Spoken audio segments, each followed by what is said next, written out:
buhay. Pag may imbitasyon at alam mong brand new experience yan at hindi naman illegal, immoral, or nakakamatay, make this as a priority. Na huwag mo say, ay, busy ako kasi bihira lang yung imbitasyon. Again, being able to open yourself up to brand new experiences. Kung hindi ako umuo doon kasi sa dami kong ginagawa kasi busy ako, baka hanggang ngayon wala ito. Basically, pag meron akong bisita, lagi kong sinishare yung inspirasyon, paano nangyari ito. So, na-inspire ba kayo sa space namin? Right? Kwento ko lang, no? I think 2018, okay, ating last quarter, we had a friend na nag-invite taga New York. So big time sila sa New York, big time sila sa Manila. Tapos finally went home to the Philippines. Ang work niya is architect, interior designer for mga Forbes Park lang talaga ang mga sineserve nila. So nag-invite sila. Sabi niya, Coach Ras, we would love to visit our farm. Ako naman, anything that will allow me to create brand new experiences, oo kaagad ako. Siguro yung first principle sa buhay, pag may invitasyon at alam mong brand new experience yan at hindi naman illegal, immoral, or nakakamatay, make this as a priority. Na huwag mo say, ay, busy ako kasi bihira lang yung imbitasyon. Again, being able to open yourself up to brand new experiences. Kung hindi ako umuo doon kasi sa dami kong ginagawa kasi busy ako, baka hanggang ngayon wala ito. So nung dumating kami sa Alfonso siya, talagang nasya kami. Sobrang ganda, very lush. It's so beautiful na before we slept, my partner and I, we were just talking about what if we have something like this. So pwede pala may bahay ka sa Manila, tapos may farmhouse ka on the weekend. Basically, that night, the following day, nagising kami, kinausap namin yung friend namin, tinanong namin, meron pa bang mga kapatid to or mga pinsan na pwede namin tignan? Siyempre, knowing friends, supportive yan, tinawagan ka agad lahat ng mga agent. The principle number 2,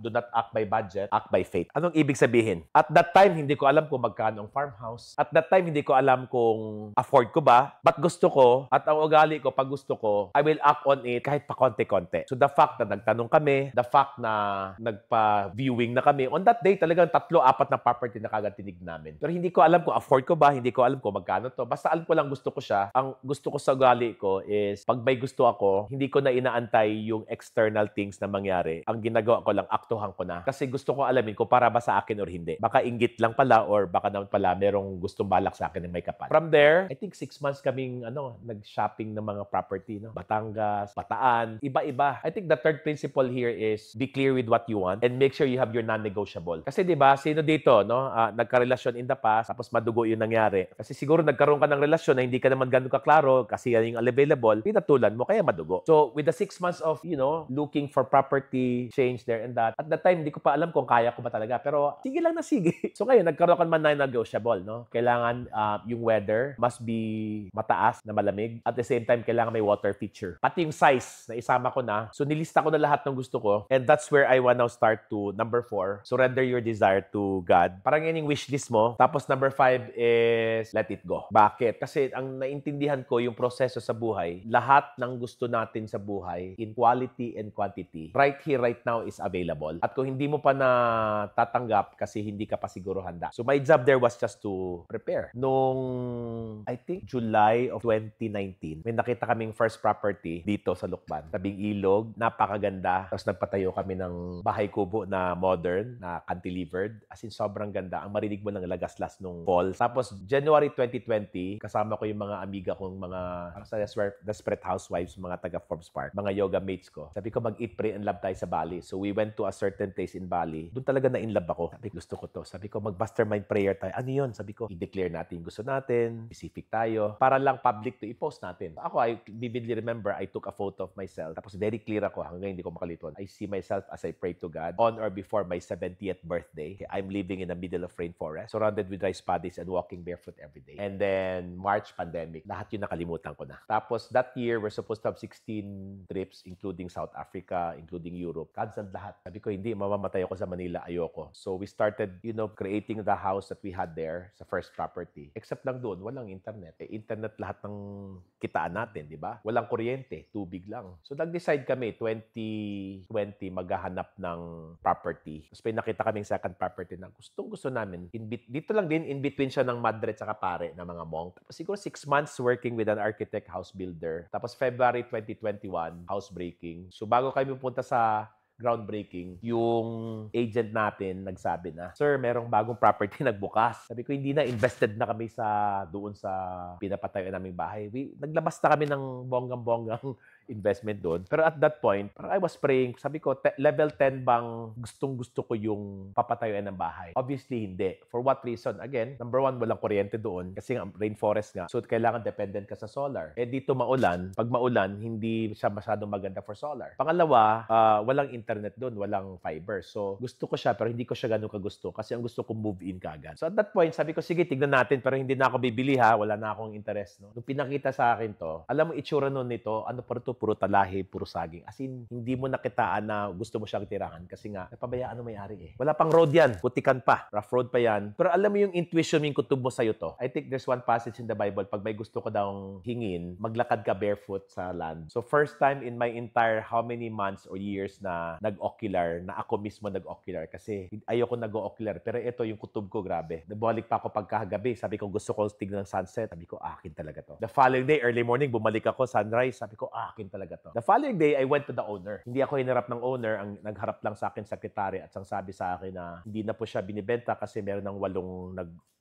meron ng 8 na pinagpipilian namin kung kanino namin ibenta. So sabi ko naman, knowing me, hindi ako tumitigil na nakipagchika. Sabi ko, Besh, malay mo, qualified kami dyan. Baka mas qualified pa kami sa mga buyer. So kinuha yung pangalan. And then, on Monday, the following week, tumawag ka agad, Sir, mag-offer to buy na kayo kasi kayo po napili ni Doktora, yung may-ari. Paano nangyari? Sabi, syempre, they research on me. We have one common denominator na friend. Taga Ayala, Alabang. Yung common denominator namin nakakilala was my former sa insurance upline. She's really parang god of the insurance. And tinanong lang, kilala niya si Rasuso. Sabi, oo, nandito lang last week yan. No? Kinuha yung puno ko na namamatay na, bubuhayin daw nila. The only qualification nung may-ari, bago niya ibenta to, is somebody who she can trust na hindi puputulin lahat ng punong nandito. Sa daming century-old trees. Attached siya sa mga puno na siya mismo nagtanim. So, nasa top 1 na ako. Eto na ngayon. Magkano? Kailangan siyang 1 week. So, unang-una, hindi ko na pwedeng tawaran kasi biruin mong isa sa kalaban ko doon, apo ni Henry C. Pangalawa, hindi ko na pwedeng i-gives kasi sellers mark sellers. Ibig sabihin na negotiable na yon. So, sabi ko, tignan ko kung kaya ba. So, all of my asset, hindi kasi ako nagpapatulog na pera sa bangko. Talagang meron ako unit investment trust fund, mutual funds, variable unit link, mutual funds. So, nilabas ko lahat. Based on value na nakuha ko, I have more than enough. But based on current value, halos 50% off. Pero sabi ko, sige. Tapos lahat nung kiniklaim namin, siya sabi, Sir, wag naman kasi sayang, temporary lang to. Gusto mo antay natin pag tumaas, ganun-ganon. So sabi ko, okay. Next here is, when in doubt, do not proceed. Ibig sabihin, pag hindi siya smooth, hindi siya flow, hindi para sa'yo yan. Wag mong ipilit. Did that make sense? Kasi a lot of times, pray ka ng pray, help me Lord, help me Lord. God is gonna give you all the signs, all the red flags. Kaso lang dahil sobrang gusto mo, pipilitin mo. So on that day, when I just said, sabi ko, Lord, back ka naman. Wag mo na akong pahirapan. Kung para sa akin talaga, bigyan mo ko ng fresh money. On the same day, 3 people message me in Facebook, message request, hindi ko kilala. Tinatanong, is this property yours? If you're selling it, we're willing to buy at your price. Siyempre, kinabahan ako. Ano itong sinasabi niya? Then I remembered, I bought a property year 2000 from a classmate at binili ko siya out of goodwill. Hindi ko siya kailangan, pero gusto ko siyang tulungan. At ang naalala ko, conversation namin na, sabi niya, Ras, meron akong project. I just need someone to believe in me, to show my parents na may naniwala sa akin. Sabi ko, sige na nga, basta gives yan, tapos bigay mo sa akin the best price. So true enough, no? And then I found out, doon sa place na yon, para siyang Tagaytay ng Davao, sobrang taas. It's called Eden. The only property na wala pang tinatayuan na bahay is my property. Kasi mga richest people in Davao naglipatan doon. Mount Haven. It's overlooking 360. Ang the best part pa is nalala ko, nagpatanim ako ng mga pine tree palibot ng property. That's 3,000 square. So sabi ko, okay, magkano yung... Kasi ayoko na mag-isip, ayoko na mag-haggle, ayoko rin yung dahil name your price. Ayoko nang ganun eh. Prinsipyo ko yun. Hindi siya money guilt, but it's a principle na I just wanna win. But the way I win is to make other people win. So sabi ko, sige, bigyan mo ko ng highest price, saka lowest price. Gitna ako. Yung gitna is just enough to pay for this. So after a week, March 2021, move in ka agad dito. Can you imagine? But this is the most beautiful part. Nagkaroon ng survey, tapos doon sa survey, may mga puno palang inventory. Kung kilala mo ako, huwag ka basta-basta magregalo, magtanong ka kasi mura lang naman ang gusto ko sa buhay. Pero ang pinakagusto ko talaga sa buhay, fruits. But the fruits that I want is so unique that it's only available in Davao. Alam mo ano may pinakamaraming puno dito? Marang. Kilala niyo anong marang? We have a lot of marang. September. May bunga na. Ay, bunga na. Durian. Yung variety ng durian, yung native Davao. Ito pa, yung kulay purple, MX3. Mangustin.